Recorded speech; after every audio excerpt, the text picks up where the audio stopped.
Até que ponto uma pessoa controla de verdade o próprio destino? E mais intrigante ainda, como é que a história às vezes escolhe umas figuras improváveis, sabe? Figuras até medíocres e grotescas, para usar o termo exato. Exato, para papéis de herói. Essa é a questão que a gente vai investigar hoje, mergulhando num texto denso, mas fascinante. O prefácio de O 18 de Brumário de Luiz Bonaparte, de Karl Marx. E a nossa missão aqui é entender a chave de leitura que ele oferece. Não só para o livro, né? Não, para política em geral. Exatamente. E essa chave é poderosa. Olha, o que este prefácio faz é nos dar um par de óculos novo para olhar a história. Gostei da metáfora. É que ele propõe o seguinte: para entender por que as coisas acontecem, a gente precisa olhar menos para a genialidade das pessoas e muito mais para as condições do tabuleiro onde elas jogam. Certo. A ideia é que, no final da nossa conversa, a gente saia com esses óculos em mãos. Essa é a promessa. Perfeito. O prefácio já começa dizendo que este livro não é só um relato histórico sobre a França do século XIX. É mais que isso. É quase um manual de instruções sobre o poder. E a primeira regra desse manual é talvez a frase mais famosa da obra inteira. Aquela: os homens fazem sua própria história, Isso, mas não a fazem como querem. exatamente. E sem sobre aquelas circunstâncias com que se defrontam diretamente, legadas e transmitidas pelo passado.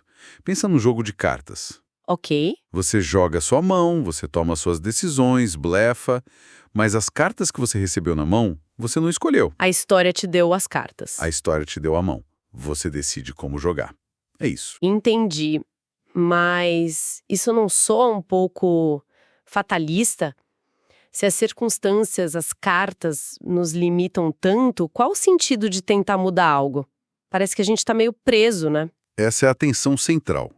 A gente não está totalmente preso, mas o campo de jogo tem limites. E é justamente essa limitação que nos ajuda a entender o fenômeno mais estranho que o prefácio apunta. A ascensão da tal figura improvável. Exato. Marx argumenta que foi a luta de classes na França que criou as circunstâncias perfeitas para essa ascensão. Certo, mas luta de classes é um termo que pode assustar um pouco. O que isso significa na prática naquele contexto? É mais simples do que parece.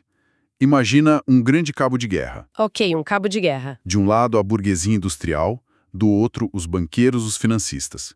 Aí vem os pequenos proprietários de terra, os trabalhadores da cidade. Todos os grupos da sociedade. Isso.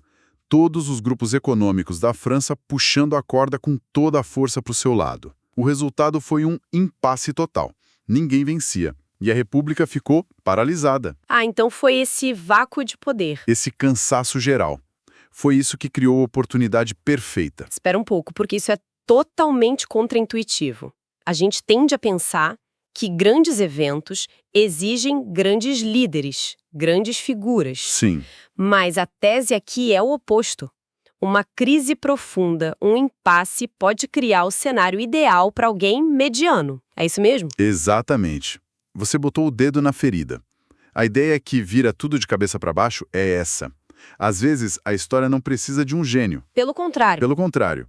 O momento de crise pode exigir alguém medíocre, porque uma figura assim não assusta nenhum dos lados em conflito. Surge como uma solução, neutra talvez. Aparentemente neutra para o impasse. É aí que a chave vira. O foco da análise sai da biografia do líder e vai para o boletim de saúde da sociedade que permitiu que ele chegasse lá. É incrível pensar nisso. Se um líder assim é um sintoma da época e não a causa, isso muda tudo. Muda como a gente olha para as lideranças de hoje, não é? Completamente. A gente para de perguntar o que essa pessoa tem de tão especial e começa a perguntar outra coisa. Começa a perguntar o que está acontecendo na nossa sociedade para que uma figura como essa se torne viável. Essa é a ferramenta que o prefácio entrega. É nos ensinar a fazer essa segunda pergunta.